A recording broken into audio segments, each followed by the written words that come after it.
नमस्कार। सक्सेस कक्षा 10 का चैप्टर मानव नेत्र एवं रंग बिरंगा संसार। तो इसके सभी कार्यपत्रक डिस्कस करेंगे। पहला प्रश्न है, मानव नेत्र का नामांकित चित्र बनाइए। तो चित्र तो आप बना के देख सकते हैं। मोतियाबिंद से आप क्या समझते हैं? तो मोतियाबिंद किसे कहते हैं? जब नेत्र लेंस जो होता है वो धुंधला हो जाता है। क्यों सब कैसा हो जाता है? धुंधला। तो उसे कहते हैं मोतियाबिंद। नेक्स्ट है, 0.5 मीटर फोकस दूरी वाले लेंस की क्षमता ज्ञात करनी है। तो सूत्र होता है P बराबर 1/f। यहाँ पर 1/f का मान कितना है? 0.5। 10 पर लौटाएंगे, ऊपर 0 लगेगा, 5 से काटेंगे 2 बार, यानी कि 2 डायोप्टर क्षमता हो जाएगी। नेक्स्ट है, जरा दृष्टि दोष क्या है? पहले बात तो जरा दृष्टि दोष कब होता है? तो ये जो है बुढ़ापे में होता है, आयु बढ़ने के साथ साथ।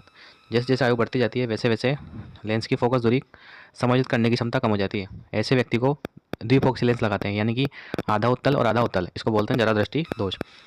जब हम एक नेत्र से देख सकते हैं तो हमें दोनों नेत्रों की आवश्यकता क्यों होती है? ठीक है, तो एक नेत्र से हम व्यापक नहीं देख सकते हैं, मतलब एक नेत्र की दृष्टि से हम लगभग 120 डिग्री 30 डिग्री के आसपास देख सकते हैं, जबकि दोनों नेत्रों से हम 180 लेकर के 200 डिग्री तक देख सकते हैं। ठीक है, इसलिए क्योंकि दो नेत्रों से जब देखते हैं तो क्षेत्र व्यापक दिखता है, मतलब ज़्यादा चौड़े क्षेत्रफल को देख सकते हैं, और एक नेत्र से हम कम देख सकते हैं, इसलिए हमें दो नेत्रों की आवश्यकता पड़ती है।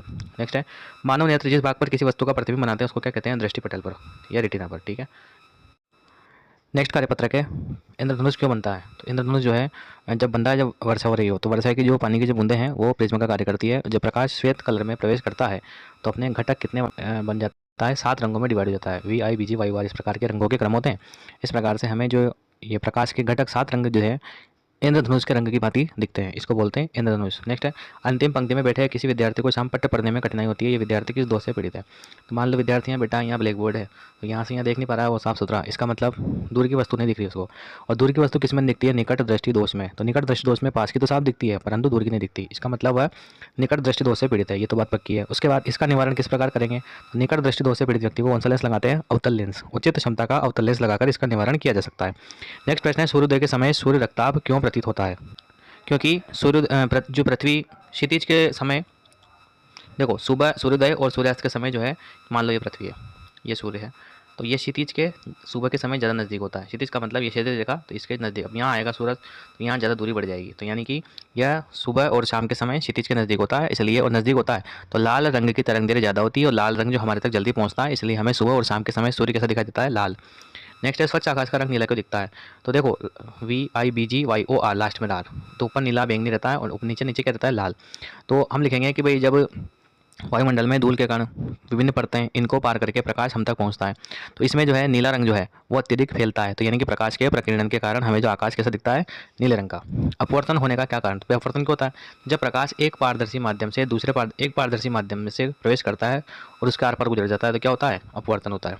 नेक्स्ट है, निकट दृष्टि दोष निवारण के लिए कौन से लेंस का प्रयोग करते हैं? तो निकट अभी हाल बताया था, कौन सा? अवतल लेंस लगाते हैं। नेक्स्ट कार्यपत्रक है, दृष्टिपरास किसे कहते हैं? तो निकट बिंदु 25 सेंटीमीटर और दूर बिंदु अनंत के बीच की दूरी को क्या कहते हैं? दृष्टिपरास। नेक्स्ट प्रश्न है, दिया गया किरण चित्र नेत्र के कौन से दृष्टि दोष को प्रदर्शित कर रहा है? तो देखो, और इसमें वस्तु का प्रतिबिंब कहाँ बन रहा है? तो वस्तु का प्रतिबिंब कहाँ बन रहा है? देखो, वस्तु तो पहले कट रही है, यानी कि प्रकाश किरणें पहले ही आपस में दृष्टिपटल से पहले ही ये कट रही है, इसका मतलब इसमें दोष है निकट दृष्टि दोष। अब निकट दृष्टि दोष में क्या होता है कि यहाँ पर हम उचित क्षमता का कौन सा लेंस लगाएंगे? अवतल लेंस। जैसे अवतल लेंस लगाएंगे तो प्रकाश किरणों को क्या कर देगा? ये फैला देगा तो यहाँ से प्रकाश किरणों के बीच में ज़्यादा गैप हो गया तो ये थोड़ी सी आगे कट जाएगी, यानी कि बिल्कुल कहाँ कट जाएगी? ये दृष्टिपटल के ऊपर कट जाएगी। तो यानी कि दोष कौन सा है यहाँ पर? निकट दृष्टि दोष। जब लाइनें लाइनें जो है दृष्टिपटल के पहले कट जाती है तो दोष कौन सा होता है? निकट दृष्टि दोष। जब ये बाद में कटती है तो दोष कौन सा होता है? दूर दृष्टि दोष। ठीक है, यदि परिचारिका नहीं होगी तो उसका नेत्र पर क्या प्रभाव पड़ेगा? अब परिचारिका क्या काम करती है? परिचारिका पुतली के आकार को नियंत्रित करती है। अगर परिचारिका नहीं होगी तो पुतली का आकार नियंत्रित नहीं होगा, और अगर पुतली का आकार नियंत्रित नहीं होगा तो अधिक मात्रा में प्रकाश है वो आँख के अंदर प्रवेश कर जाएगा और आँख के जो सूक्ष्म संवेदी अंग हैं वो नष्ट हो जाएंगे, इसलिए हमारे को नुकसान होगा। नेक्स्ट है, यदि एक व्यक्ति द्विफोक्सी लेंस वाला चश्मा लगाता है तो उसे कौन सा नेत्र रोग होगा? यानी जरा दृष्टि दोष। तो जरा दृष्टि दोष में ही दोनों लेंस लगाते हैं। यदि ये चित्र जो है किस परिघटना को दर्शा रहा है? तो प्रकाश का वर्ण विक्षेपण। यहाँ से जो है श्वेत प्रकाश अंदर जा रहा है और इधर से 7 रंगों में बट के बाहर आ रहा है। नेक्स्ट है, प्रिज्म कोण को परिभाषित कीजिए।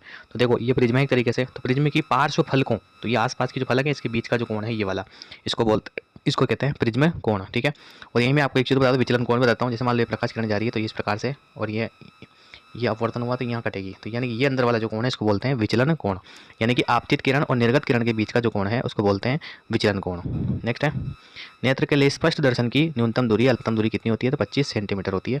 इस प्रकार से 3 कार्यपत्रक आपको बुक में दिए होते हैं मानव नेत्र में रंग बिरंगा संसार के, तीनों को हमने डिस्कस किया। आशा करता हूँ वीडियो आपको पसंद आया होगा। मिलते हैं नेक्स्ट वीडियो में, धन्यवाद।